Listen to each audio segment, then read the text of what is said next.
So, hello everybody. My name is Pablo Boczkowski. I am a faculty member at Northwestern University and the director of the Center for Latinx Digital Media.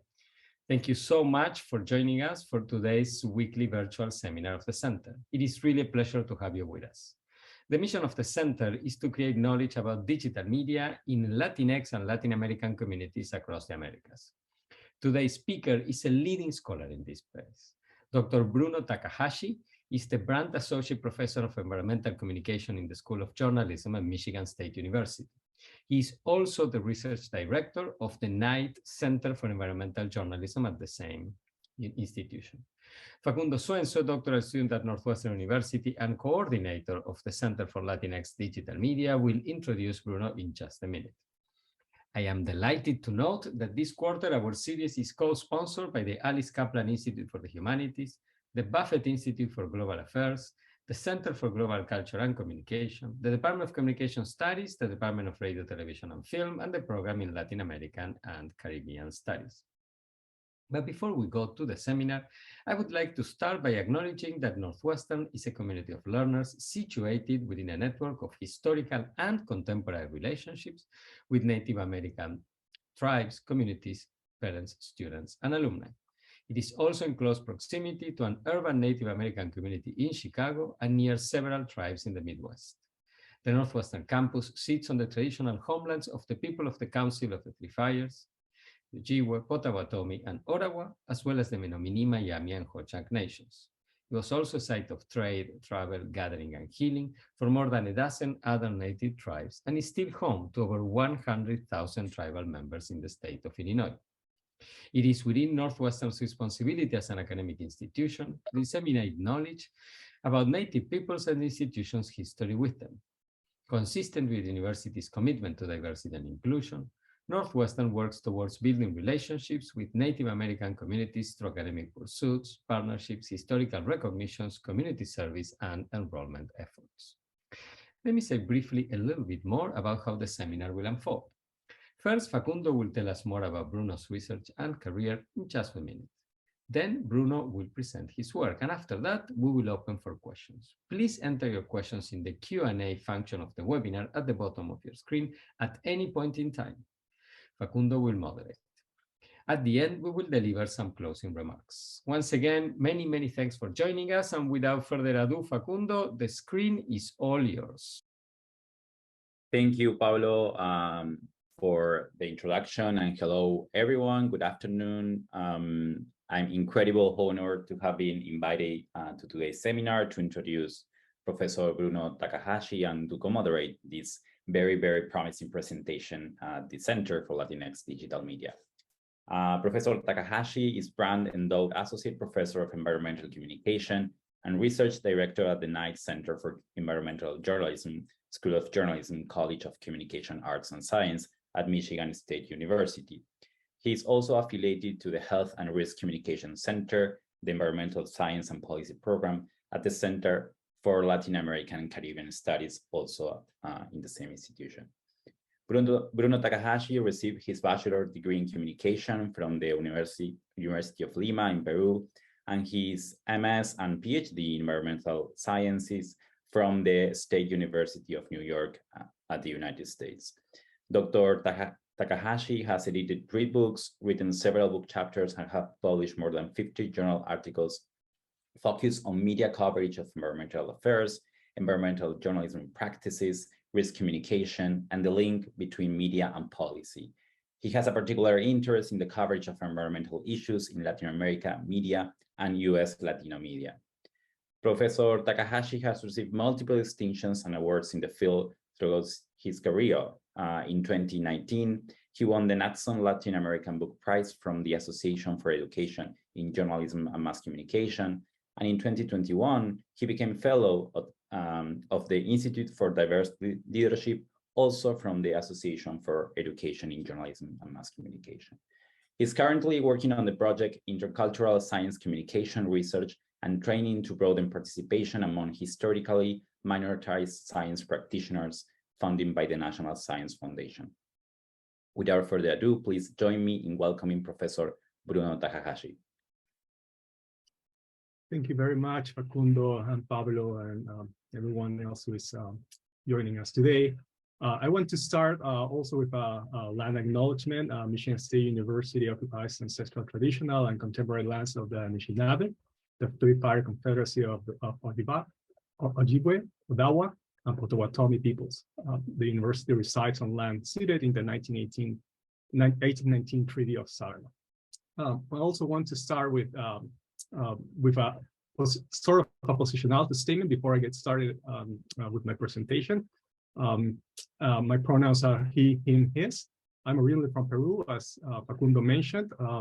I'm also recognize my place of privilege as a faculty member at the elite American institution, and also I want to recognize my background, my cultural and ancestral background as a descendant of Japanese and Spanish immigrants in Peru. What I'll be talking today about is a little bit about my research, but also a bit of a call for practitioners and scholars interested in environmental communication, environmental journalism affairs. I'm going to start by sharing my screen now, and we'll get started.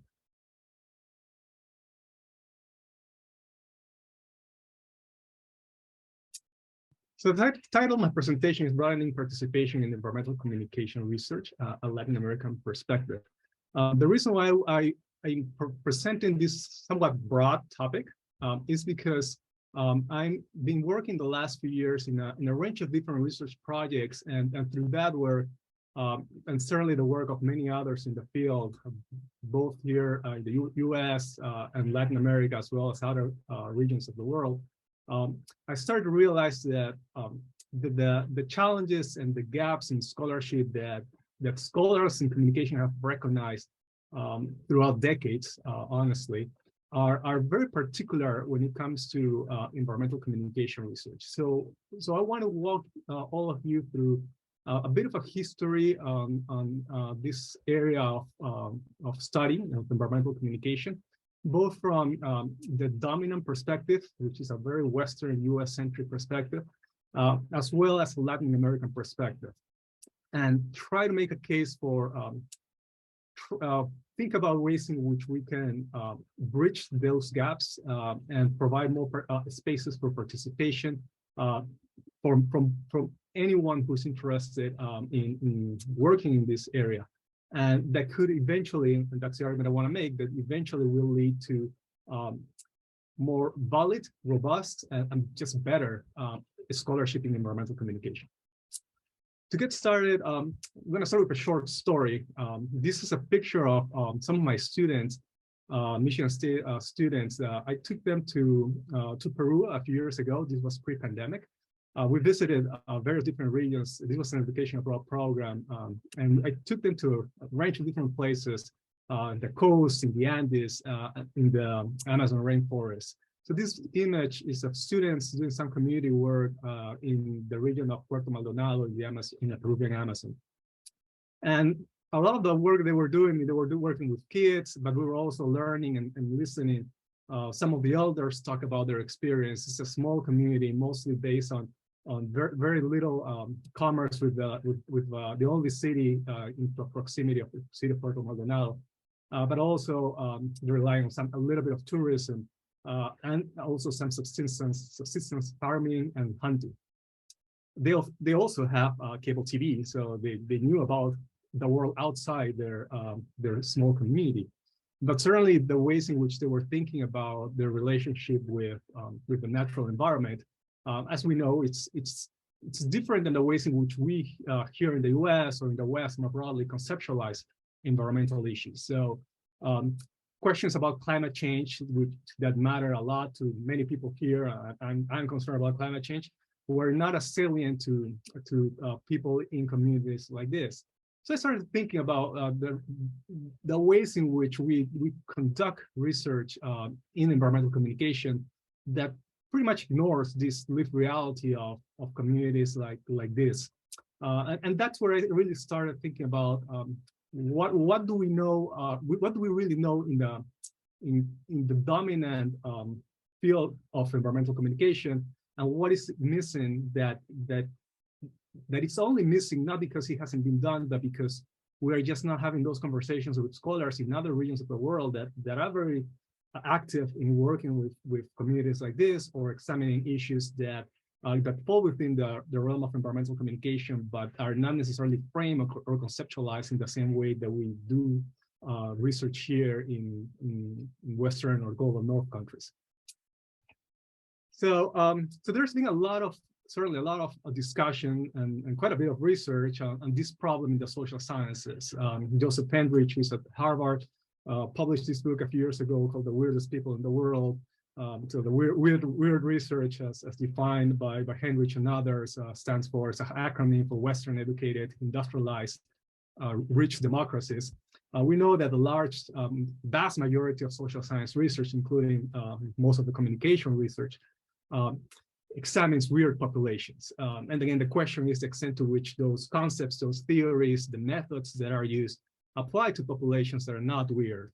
And I don't want to romanticize in any way indigenous populations, but there is certainly some epistemological differences, some methodological and theoretical challenges that have been recognized broadly in the social sciences, but I haven't really seen much of this in environmental communication research.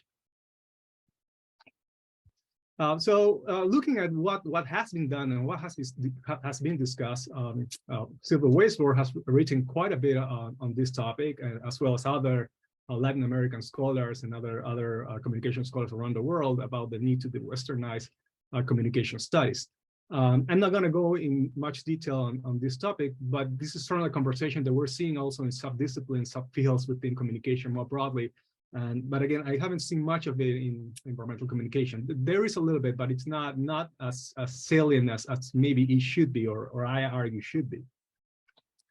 Other fields have also looked at some of these issues. So from an environmental justice perspective, Lina Alvarez and Brendan Colsett call for the colonizing environmental justice studies, right? So thinking about environmental justice through the lens of Western countries, mostly from the perspective of the US, applying that lens to other countries, other regions, other populations, non-weird populations, Alvarez and Colsett argue it's problematic because the ways in which the concepts of environment and the concept of justice are understood are arguably different in Latin American countries.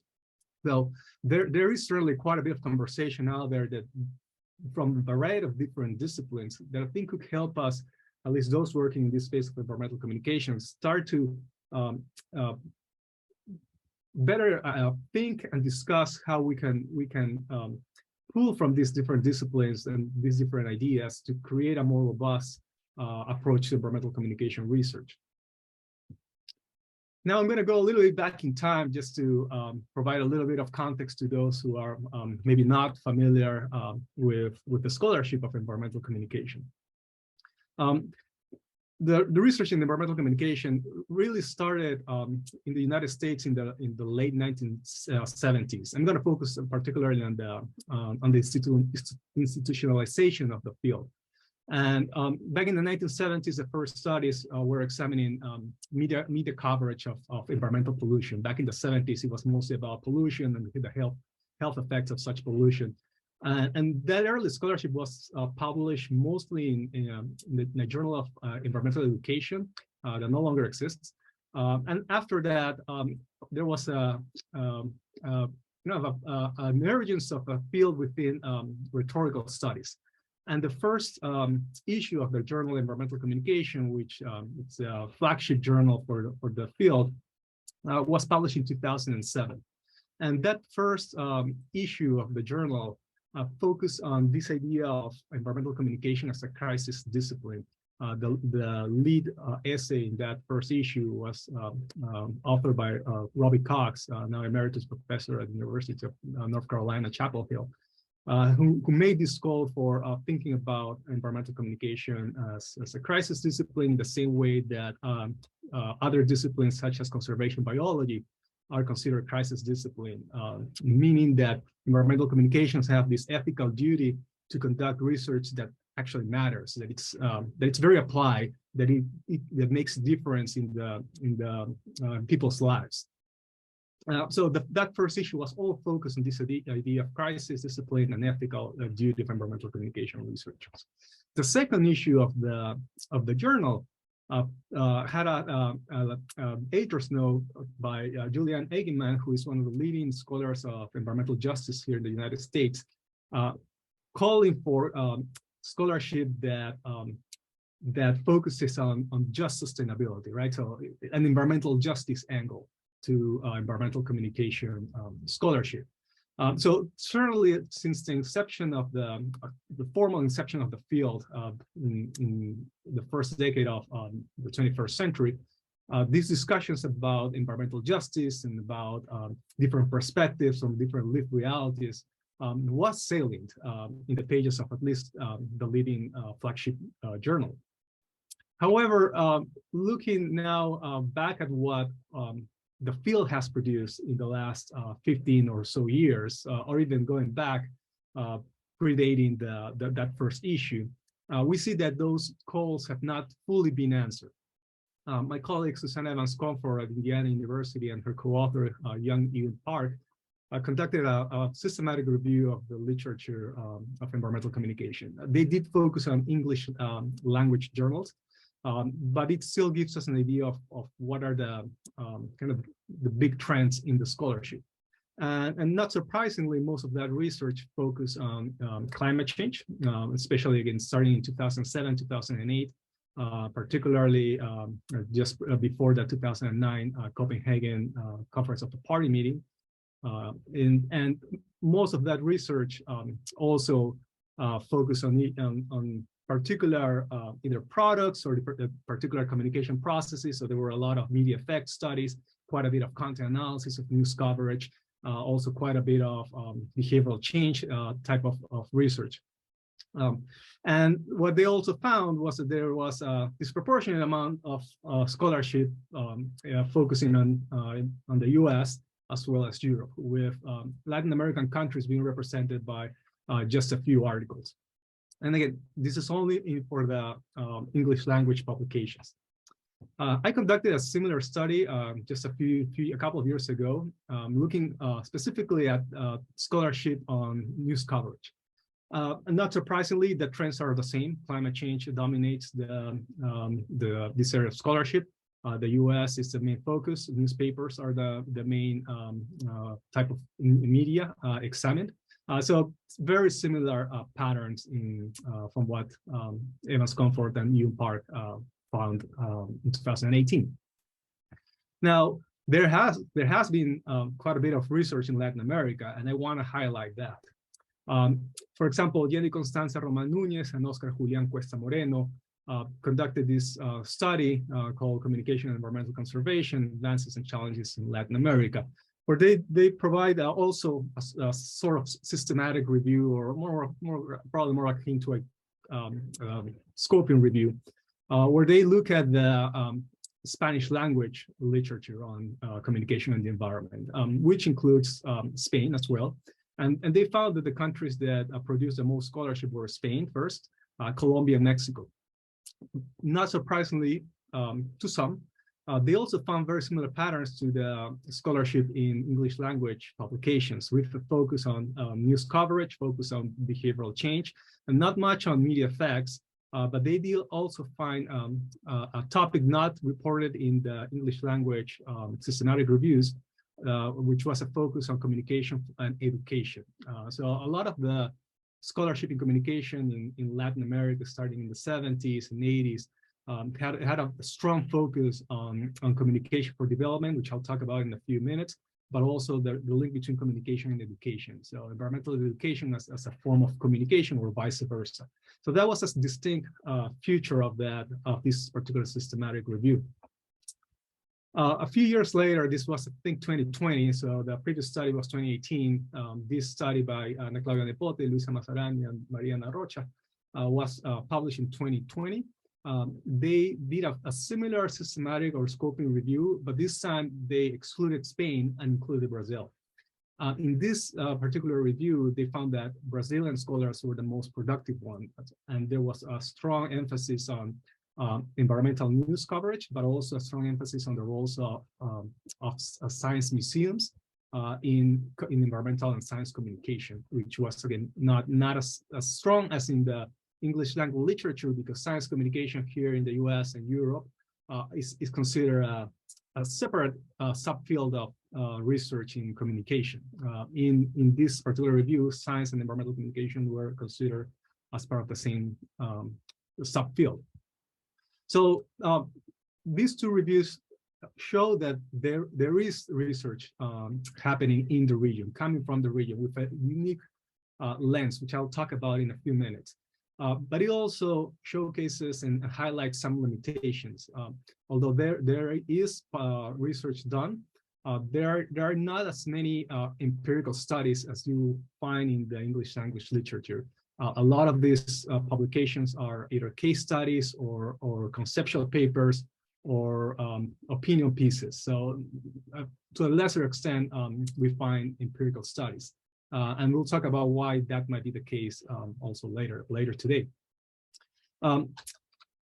So as I mentioned, news is a big part of this. I think it's important to consider, for instance, this is just an example of how it's important to use different epistemologies, different analytical lenses, different theoretical and methodological perspectives, because we know for the news media in Latin America, from research that many, I'm sure here, including Pablo and Silva Weisler and many others have conducted, the ways in which news media within the media systems operate in Latin American countries, although they borrow quite a bit from the liberal media that characterizes some of the European countries and the US, have unique characteristics, considering, again, the history of the democracies in which they operate, or the weakness in the rule of law, and some of the limitations and issues of corruption and things like that, that suggested we cannot just use the same lenses, although it's important to be able to compare across different nations, and certainly there's a lot of value in that. When it comes to environmental communication research, what we're finding is that many of these issues of extractivism and that impact indigenous native populations require a slightly different approach. And I'll just give you an example of a chapter that I co-wrote with a colleague for the news media coverage of environmental challenges in Latin America and the Caribbean book. We look at the issue of illegal and informal mining in the Amazon, in the Peruvian Amazon. And what we're looking at is how different news media, both local in the region where these illegal activities were happening, as well as reporters in Lima, where all the national media are concentrated, how they approach the coverage of these issues. And one of the very interesting things that we found was that there are a lot of issues of family conflict between those local journalists covering issues and the people involved in these activities. So journalists might have a family member or a friend or a community member that is engaged in these activities, and by publishing stories about those activities, they were putting at risk the livelihood of their family members, right? I mean, we can discuss whether or not illegal mining it's appropriate or not. I mean, legally certainly is problematic. But the point is that it created family and community conflict, right? That require a slightly different examination of journalistic roles, as opposed to the more traditional journalistic roles research that I have conducted and others have conducted about environmental journalism here in the US or Europe, where we talk about things like disseminators or interpreters or even advocates or mobilizers, right? In Latin American media, certainly when we're looking at local media, there are slightly different ways in which people conceptualize the role of a journalist. A journalist can be also somebody who works for a government official doing public relations, because that's how they conceptualize it, and they might not see a conflict of interest between wearing those two hats simultaneously. So certainly, I mean, we can use some of those similar analytical frameworks, but we have to be careful about what's that lived reality that people are experiencing in some of these conflicting issues. Let me give you another story just to illustrate this point of the importance of thinking about different frameworks and different ways of knowing and examining environmental issues in Latin America. The Amazon rainforest also is home to a lot of different commercial activities, including oil exploration and production. It's well documented that there are many oil spills that are either underreported or ignored at all by news media. I was talking with a colleague who reports about the environment in Peru, and she was telling me about this experience where she learned about this oil spill in the Amazon. She visited one of the communities, a pretty isolated community that was being affected by the oil spill. And she was talking with a missionary, a Spanish missionary, and a community radio host about the story and about who to interview and how to. I'm trying to get some background information for her story. And she was approaching the story. She would typically approach a story in Lima. She was looking at who was being affected, and who was responsible. And so she was trying to interview the community members. But the missionary and the host told her that she was looking at the story from the wrong perspective.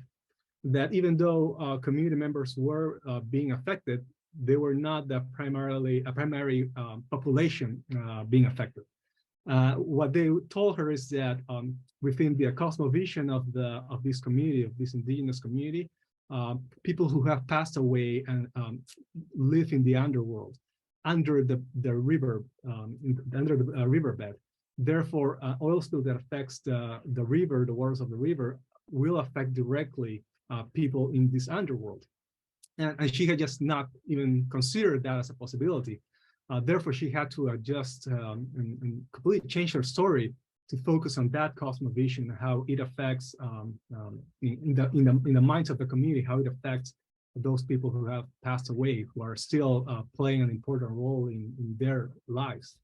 So those kinds of stories, those kinds of issues are really not examined by environmental communication researchers. I know I'm guilty of not doing it. Certainly there is an issue of access and trust and credibility that needs to be addressed, and that's certainly complex. But generalizing findings of environmental communication research that are primarily developed in Western context to populations like this just wouldn't make any sense.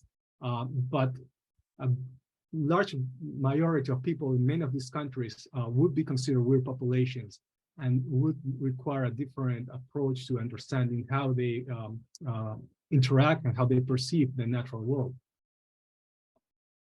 So some scholars have called for those different ways of thinking about the environment, reconceptualizing what the environment means, to try to avoid using Western conceptualizations of the environment, where we typically use a dichotomous way of thinking about the environment. So it's humans and nature separate entities that interact, whether the nature as being where we get our resources, and the impact that humans have on those natural spaces.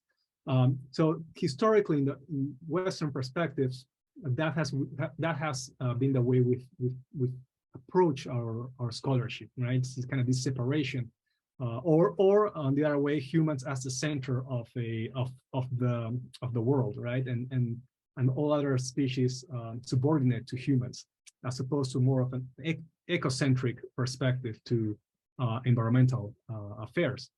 So folks like Oscar Julián Cuesta Moreno and Raquel Aparicio Cid have called for, again, reconceptualizing, rethinking what do we mean by environment? What do we mean by environment in the context of Latin America, so that it really captures the ways in which most people in many of these countries think about the relationship with nature, one that it's closely intertwined and it's not dichotomous and separated.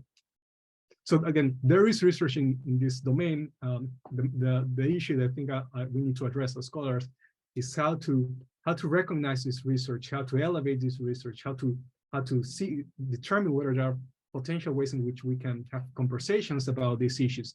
Because we're seeing in countries like the US and other countries in the West that there's starting to have a recognition of some issues that are very well researched and understood in places like Latin America. And for instance, this concept of populism, for instance, right, that emerged here in the US after the election of Donald Trump. I mean, it's a concept that we've been researching and understanding for a long time in Latin American countries.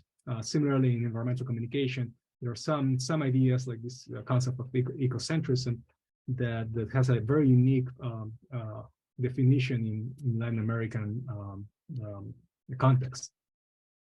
So let me tell you about some of the work that I've done in this domain. A couple of years ago, I edited with Sonny Rosenthal from Nanyang Technological University in Singapore, a book that tried to capture some of the different perspectives from minoritized populations.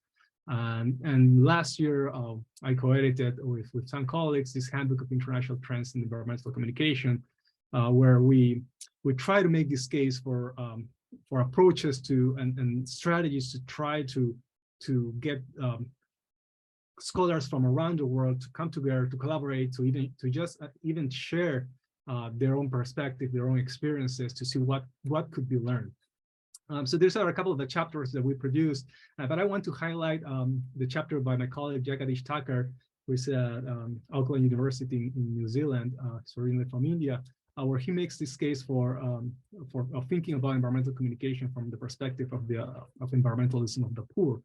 And that not only applies to, I mean, it applies to the global South broadly.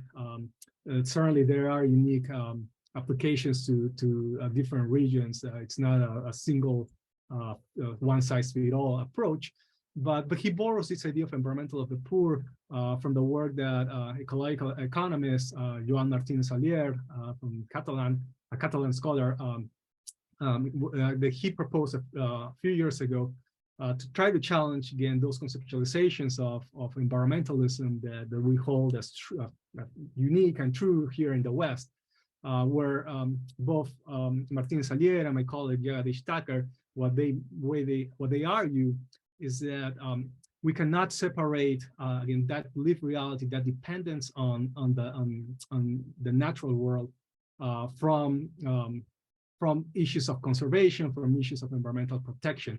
In the West, in the global North, for the most part, most of the research suggests that environmentalism is what we call a post-material value, right? So post-World War II, after the reconstruction of Europe, once Europe emerged from its ashes, the argument that some sociologists make, he has been challenged, of course, is that environmentalism is just something that people who have satisfied their basic needs, their material needs, can think about, right? So that's why it's a post-material value. The same with political activism, that's the argument. What Jagadish Thakur and others are arguing and are challenging this notion is that there is plenty of environmentalism, there is plenty of environmental conservation and protection in global South countries, but it's not because it's a post-material values. On the contrary, it's because it's such a material consideration. It's because they depend on those resources for their livelihoods. So it's a very different way of thinking about environmentalism than the way we think about it here in the US or the global North. Some examples of this, some of you might be familiar with some of these different cosmovisions. For example, the Andean cosmovision of Sumak Kausai, which roughly translate to this idea of a buen vivir, or the good life.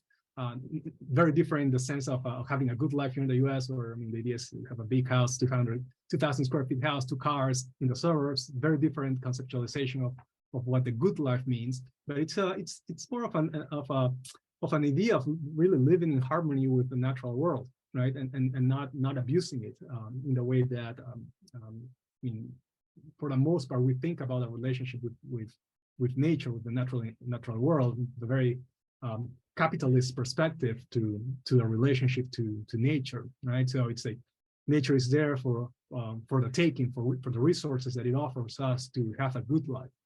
So summa causa, it's a very different approach to that, which has been institutionalized in many countries, in Ecuador, in Bolivia, in their constitutions.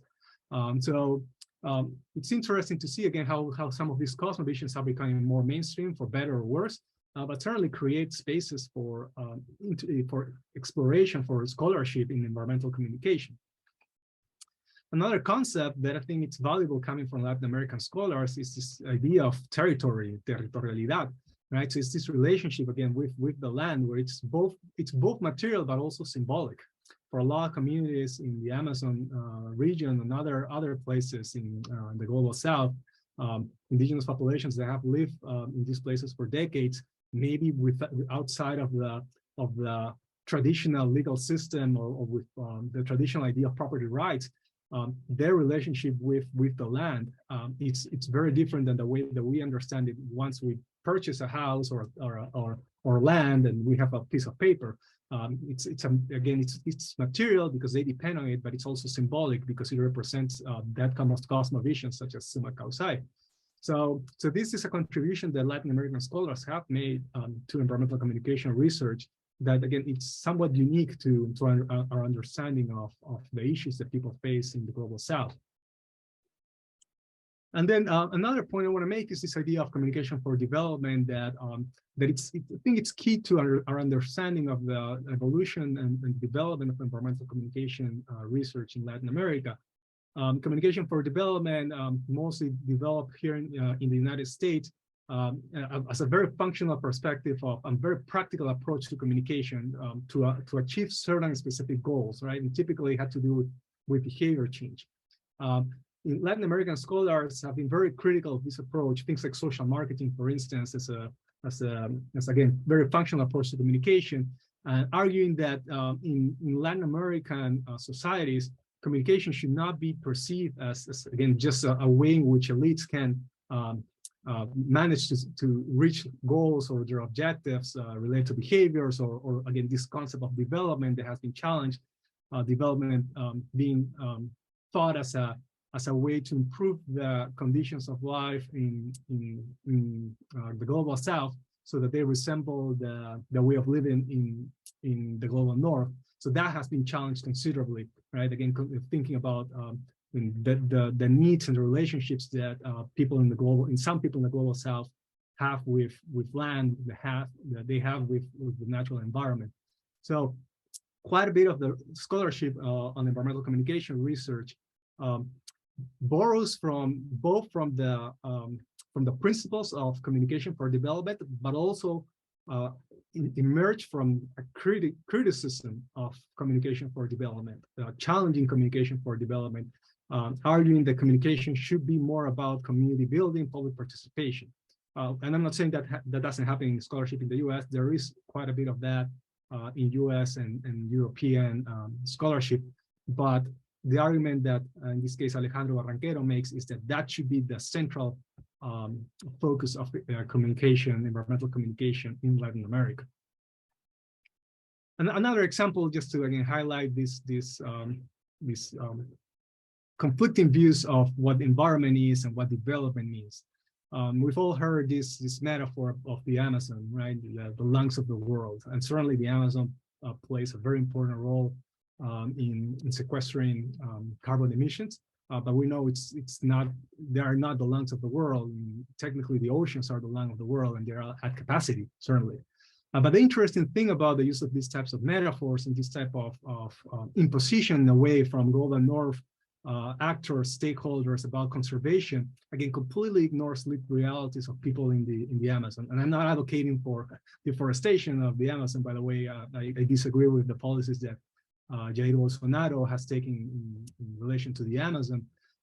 But this idea of conservation of the Amazon, because they are the lungs of the world and they will help us combat climate change, I find that conflicting, if not hypocritical, coming from the global North, considering that the reason why we're in this mess is because of the consumption of goods and services in the global North.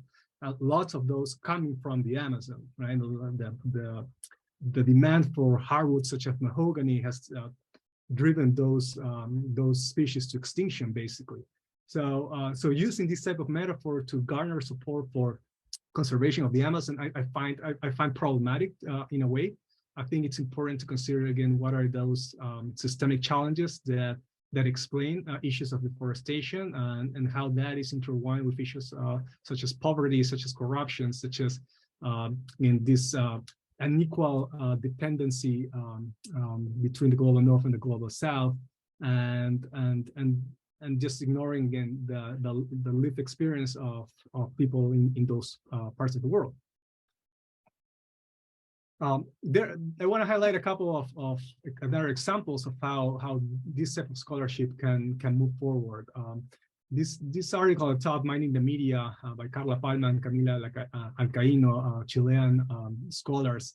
I thought it was interesting. I was fortunate enough to be the editor handling this article, working with the authors. It took about 4 rounds of reviews to get it published.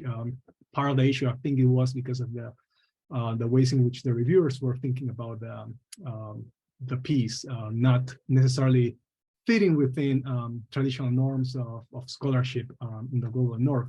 But what I want to highlight is against this focus on community radios, which I think I mentioned earlier today.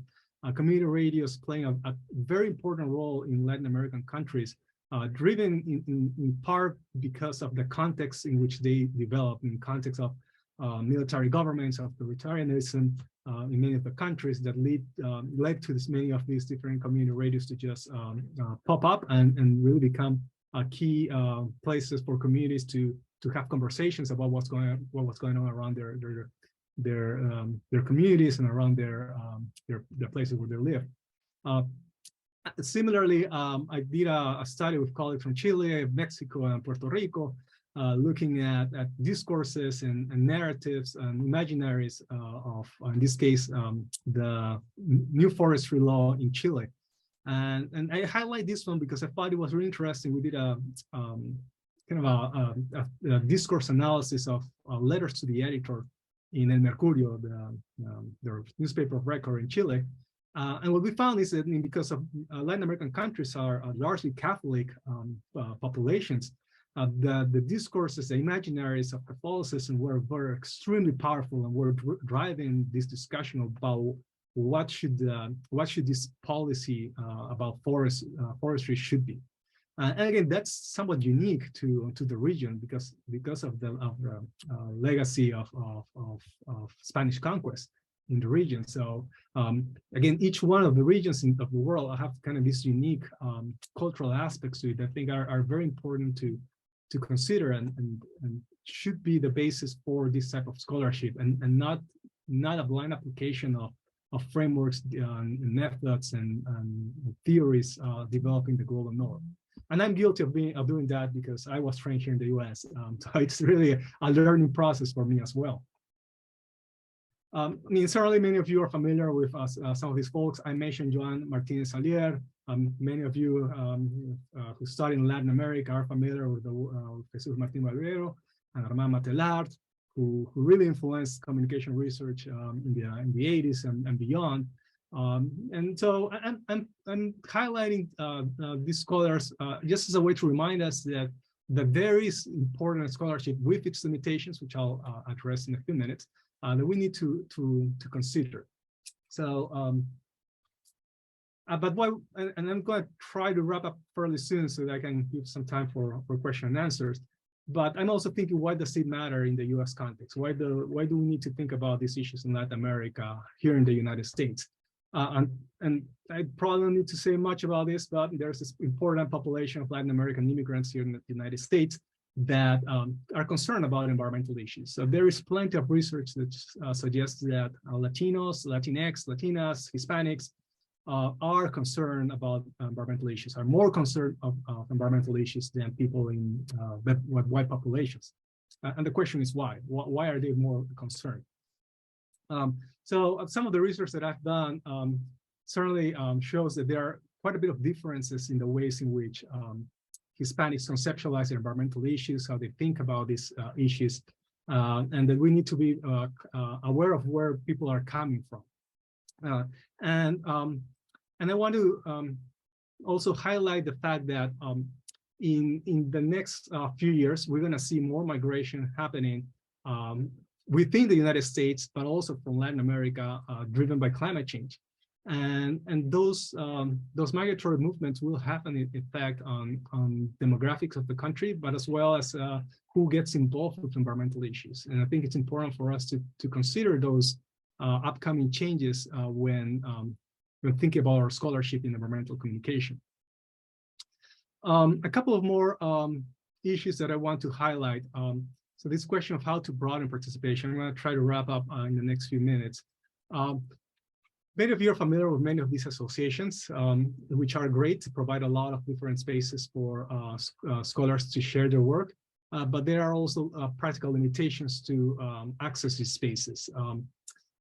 With the pandemic, we certainly have seen opening of spaces via platforms like Zoom that we are using right here, that before the pandemic were seen as inadequate or impractical. The pandemic showed us that it's possible to do that. But there are also some regional associations like ALAIC or even you can argue Latin American Studies Association that are spaces for exchange of information and scholarship among scholars in the region. The same happens with journalists. Unfortunately, and I know that at least one other presenter of this seminar have highlighted the issue of English as the dominant language in the sciences. That presents a real barrier for the exchange of information for Latin American scholars. There are certainly journals where we can see that that are trying to break down those barriers, such as the Journal of Science Communication, that now allows the submission of English and Portuguese language manuscripts. ICA, the International Communication Association, it's also now accepting submissions in multiple languages. So we're seeing that those barriers are starting to come down. But there are certainly issues related to resources that prevent, in a way, access to certain methods. For instance, these are a couple of chapters that were published in the handbook that I co-edited, the one on neuroscience and the other one on virtual and augmented reality. They are very, very expensive and cannot really be done in most of Latin American universities, unfortunately. So there are certainly challenges that need to be addressed in terms of resources and exchange of collaborations between researchers. And then the last thing I want to mention, it's the ways, another practical challenge, the ways in which scholarship is practiced sometimes in Latin American countries, which is different than sometimes than the way that we do things here in the United States. For instance, this is just an example. A few years ago, just before the pandemic, I was in the city of Piura, in northern Peru, in the coast of northern Peru. We were doing interviews with a survey, really, with people living in a invaded territory, in a shanty town of sorts. And we had students work with us. There was no IRB.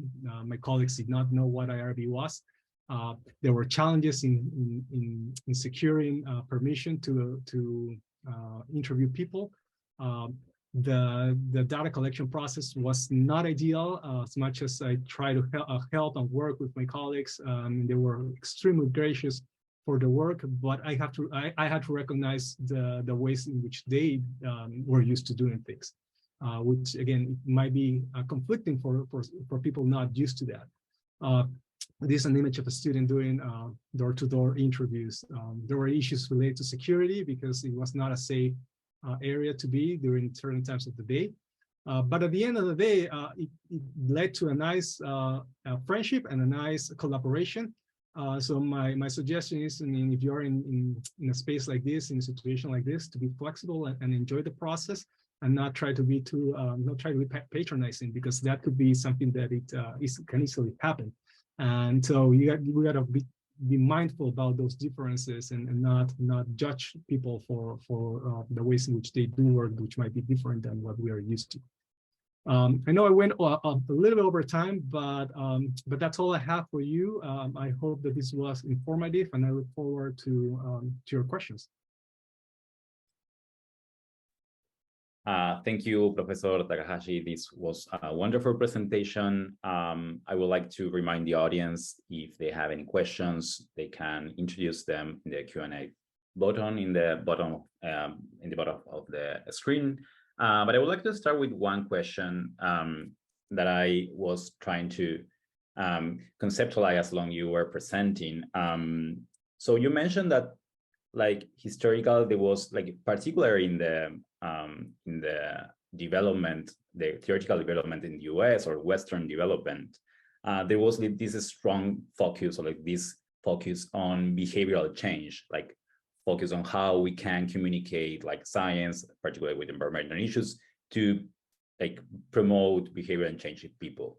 And also, when you were describing the studies in the Global South, or particularly Latin American, Hispanic studies, they were more a focus on, like, trying to make sense of the environmental issues, trying to understand, like, the roots, or how, like, people react to these issues. Like, having these two, like, at some way disconnected poles, like behavioral change and, like, making sense these processes. How do you see, like in the near future, like, the reconnection, or if there should be a connection between, like, making sense and behavioral change, and how, like, particularly the scholarship on the Global South and Latin American scholarship can inform behavioral change if they need to? So, but I would like to hear your thoughts on that. Yeah, no, that's a great question. So I don't think there's a single answer to that question, but what I would say is that in thinking about how we approach this question of behavioral change, it's always, again, from this perspective of this dualist perspective, right? So we do something that affects the environment, right? We purchase a gas-powered vehicle that emits pollution. We affect the environment. If we buy the Tesla or the electric vehicle, we save the environment, quote unquote. It's really not true. So it's very, very, again, it has a very functional, practical relationship with the environment, right?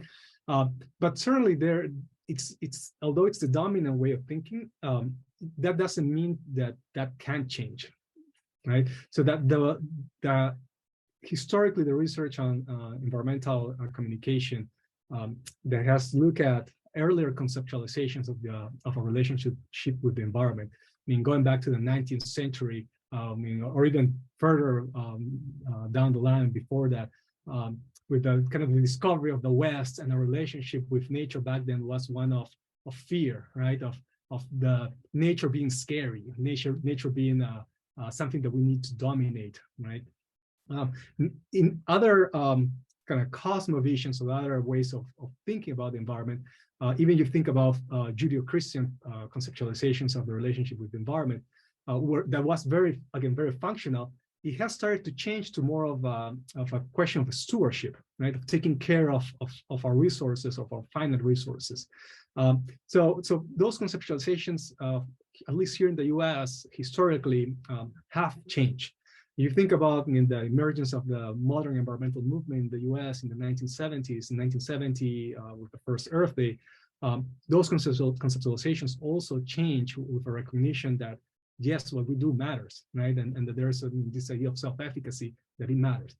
So I see that what I can see now is that there are ways in which we can think about how the relationship of between humans and nature takes place in communities in the Global South could inform what those relationships could look like in a Western society, right? I mean, I know it's difficult, and it's probably wishful thinking, and then probably delusional in a way, or naive maybe.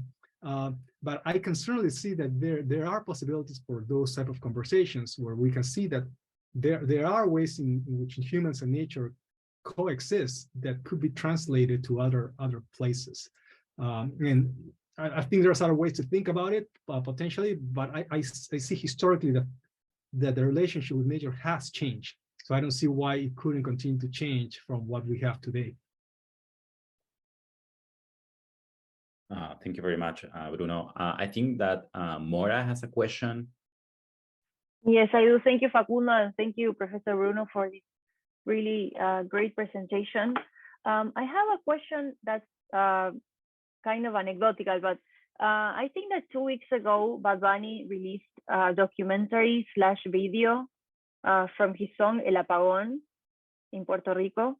And this was like a massively watched, I think 15-minute documentary showing trends of gentrification in Puerto Rico, but also about the issue of blackouts, repeatedly blackouts. So issues of energy, right? And energy distribution in Puerto Rico. And I think, at least in terms of audiences, the video had a lot of reach. And it's basically a pop artist, popular artist that shares his artistry and his songs and his music in combination with a powerful message that brings awareness about environmental issues in Puerto Rico specifically. So I wonder, how do you see this relationship between, or this potential relation between pop culture, social media or new media technologies, and raising awareness on environmental issues, not only in Latin America, but also in the US and beyond? Yeah. So, okay, yeah. So I haven't watched the video of the documentary, and I don't know if I know. I've heard about what's the name, Bunny? Yes, Bad Bunny. Bad Bunny. I've heard about him. I'm just telling you how old I am because I don't follow him. I know about him. And if I have actually a project, an ongoing project in Puerto Rico, looking at the impact of Hurricane Maria. So I'm looking at what is happening now with Hurricane Fiona. There are certainly a lot of discussions about energy justice and energy democracy, and Puerto Rico is a great example of how that, I guess, shock capitalism that Naomi Klein coined a few years ago, it's enacted. I do think that there is certainly an important role for artists, for influencers, if you wish, to disseminate messages. I was actually talking with my students. I teach a class of international news. We focus on Latin America, and we were watching some of the videos that Residente put out, Latino America, and then This Is Not America, which I think are fantastic. And we also watched them. Very, very poignant and strong language used to make the case for this anti-imperialism that they are fighting. Now, I think it's also interesting to think that there is some research on this. For instance, the role of somebody like Greta Thunberg in this, or Leonardo DiCaprio in raising awareness, or even folks like Al Gore, who is considered, again, it's considered a very important a spokesperson in the modern climate movement, but it's also considered the most polarizing one because he really, and I guess unintentionally, he divided this issue between Democrats and Republicans in the U.S. Right? Environmental issues used to be one of the issues that Republicans were in favor of, starting with Richard Nixon in the 70s. Under the Nixon administration, the Environmental Protection Agency, Clean Air Act, Clean Water Act, Endangered Species Act, all of these major pieces of federal legislation were passed under Nixon, a Republican president. Now things have flipped 180 degrees, partly, I'm not completely blaming Al Gore, but partly because of the role of Al Gore. The same, I think, could happen with folks like Greta Thunberg. I think it has happened. With Leonardo DiCaprio, the same thing. I'm not familiar enough with Bad Bunny to see how polarizing he could be. Certainly, again, I'm just thinking about US and Western media. It's interesting to think, and I haven't done research. I'm sure Pablo, I think, is probably more well-versed in this area in terms of social media in Latin America, and how these type of messages can influence people's perceptions of environmental issues. I do have concerns about how of the potential for dissemination of disinformation in Latin America, particularly in WhatsApp and some other text messaging platforms. But so yes, I think there is important potential, but I also think that it's potentially problematic, to put it mildly. Thank you. Sorry. We have one last question from the audience. Carolina Gilbose asked, do you think that research in environmental communication is being effective in terms of influence decision making? What are the obstacles or opportunities, and what is the role of Latin American scholarship in this sense? Yeah, no, hi, Caro. This is a very important question. Actually, my dissertation was on examining decision-making about climate change in the Peruvian Congress, looking at how legislators made sense of climate change and what were the sources of information and how they voted on bills related to climate change. So although I was able to produce a piece of scholarship that highlighted what were those processes that led to a legislator to take on an issue like climate change, and there's plenty of research in political science in the U.S. that examines that. I don't think it was effective in changing anything in the real world, right? I mean, I tried to disseminate it. I shared it with folks that I interviewed. I shared it with the folks at the Ministry of the Environment. I think I gave a talk or two. It's tough. It's really difficult. I mean, there are certain platforms. I think there are certain ways and certain ways in which institutional support can lead to that. And certainly there are cases, and I see them here in the U.S.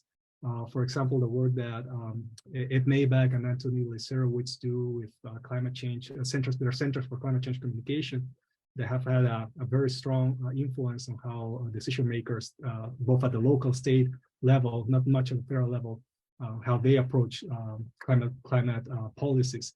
So I think that it is certainly possible. I think that there is a need to have very strong institutional support as well as very robust scholarship to show that what is going on. But isolated studies like the one that I did, well, I don't think will have the impact that we would like it to have. All right. Thank you very much, Bruno, for an excellent seminar. Very, very important and very different in topic from many that we have had here. So it's a great addition. Thank you, Facundo, for great moderation, to our audience for staying with us through the end and a little bit over time. And I invite everybody to join us for next week's edition of this seminar on Thursday at noon US Central Time. In the meantime, have a great rest of your days and weeks. Bye now. Thanks again, Bruno.